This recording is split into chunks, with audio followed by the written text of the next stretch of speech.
This is a Sports Catastrophe production. Hey there, ho there, it's Jeff Cutter, and welcome you to another Sports Catastrophe on this day. And on this day, January the 9th, 50 years ago, in the year 1972, the LA Lakers were facing the Milwaukee Bucks on national TV on ABC with the great Chris Schenkel being the play-by-play announcer. And as you see on the graphic, the Lakers entered with a 33-game winning streak. This was huge. The 71-72 LA Lakers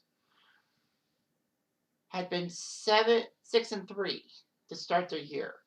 And then on an innocent Friday night, hosting the Baltimore Bullets,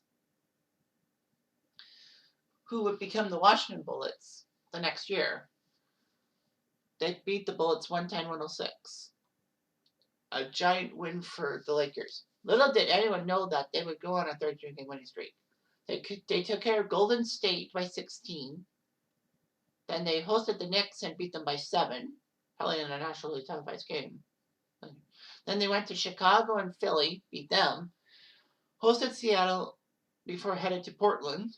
Then they beat Boston on home turf in a rare 3 games in 3 days thing that they used to do. And then they hosted Cleveland, Houston, and Milwaukee. November 21st, they hosted Milwaukee and beat them by 7. Then they went to Seattle and beat them. Then they hosted Detroit. Then they hosted Seattle and beat them. Went to Boston. Went to Philly. Portland. Went to Houston and only won by 5. Went to Golden State. Were forced to overtime December 10th against Phoenix, but won. Atlanta beat them by 9 points. They went to Portland and beat them. They went home to face Golden State. They went to Phoenix. They beat Philly on home turf. They went to Buffalo and beat them. They went to Baltimore and beat them by 7.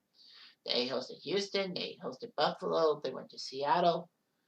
Throughout November and December, they didn't lose one single game. And then they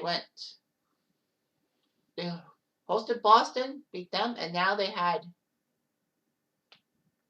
a 6-game road trip through the Central and Eastern U.S. After games in Cleveland and Atlanta, which they won, they would go to Milwaukee on January the 9th. And then they would have to go to Detroit, Cincinnati, who had the Royals franchise before it went to Kansas City and subsequently to Sacramento, and to Philly. Unfortunately for the Lakers, that January 9th day was not the best, as they went face-to-face with Kareem Abdul-Jabbar. But wait, you say, Kareem Abdul-Jabbar was a Laker.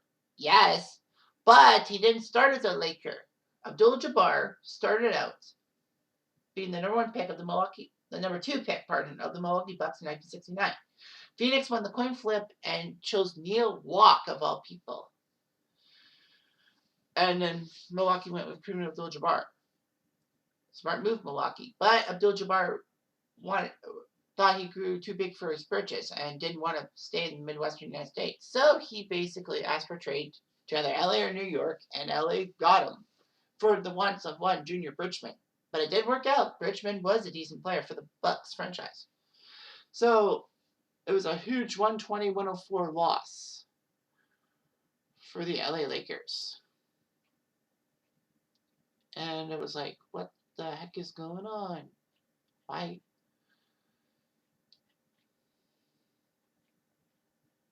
So the Lakers looked good, but Milwaukee said to themselves, we're not taking this lying down. So here's the thing about Milwaukee, too. They were actually pretty good themselves. The Lakers were 39-3 headed into the game, and the Bucks were 35-8. So the Bucks were doing decent, but the Lakers just couldn't do anything. They took the lead in the first quarter. A bad second quarter led the way as Milwaukee would outscore the Lakers the rest of the way. The high point man was 39 from Kareem Abdul-Jabbar, and a surprising 18 from Lucius Allen, 17 to Oscar Robertson, and 17 to John Block. I don't know who the heck John Block is, but he was good. They had Bob Dandridge, Curtis Perry, Wally Jones, John McLaughlin, and Toby Kimball also playing. So they played only 9 players. The Lakers only used 7 players the whole game themselves. Will Chamberlain, who played all 48 minutes, Jim McMillan, Jerry West, Happy Hairston, Gail Goodrich, Flynn Robinson, and a young Pat Riley. Yes, that Pat Riley, who later coached the Lakers and the Heat and the Knicks to glory. So you can kind of see that it was meant to be. If it's going to be, it's going to be. So the Lakers' 33-game winning streak was over. However,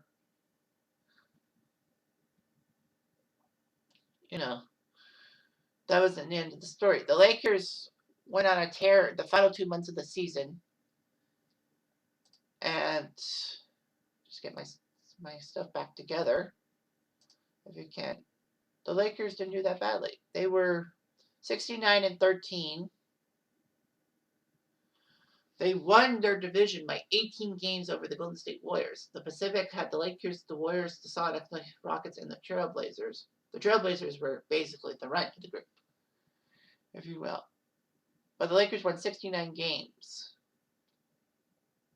They won the Western Conference. Milwaukee was in the Western Conference with the Lakers. That's what people forget.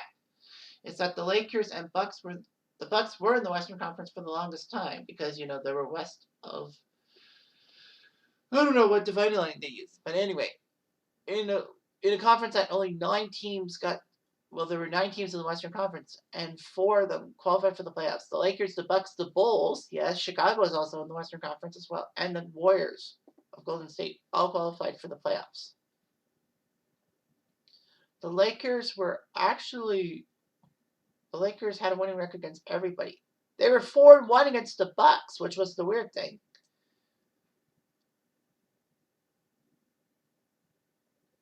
However, in the playoffs, they won